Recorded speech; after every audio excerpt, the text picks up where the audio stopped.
Driving around in my '01 Camry, I noticed a little bit of maybe excess vibration coming from the engine bay. So I wanted to check all my engine mounts.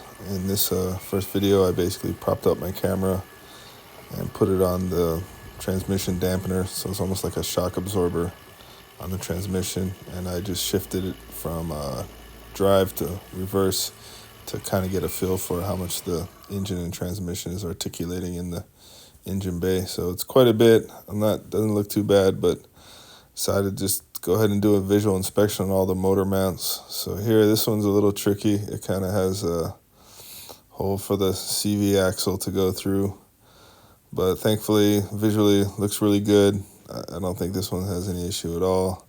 I'm not really dying to replace these, so I'm very happy with this inspection on this one. Looks good.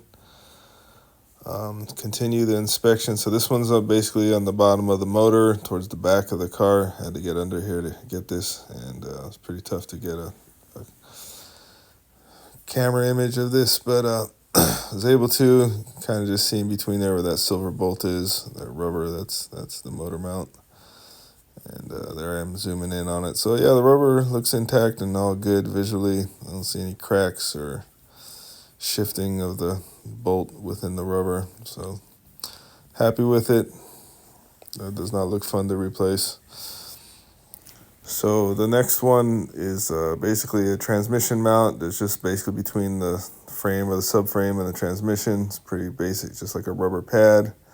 Again, pretty tough to film, but got in there. I'm not prying on it or anything, checking for liftoff. The rubber looks good. It's good enough for me.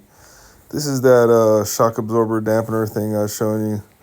I think that's more of battle vibration than torque. But this one on top, this is the torque rod on the top. Toyota part number 12363-20020. $65 at the dealership. I found it on Rock Auto for $6.99 plus $10 delivery. So I went with that option. Hopefully it's as good as OEM. I figure this part, can't be too critical, especially if I constantly maintain inspections right out there in front. So not too worried about going with a non-Toyota part on this.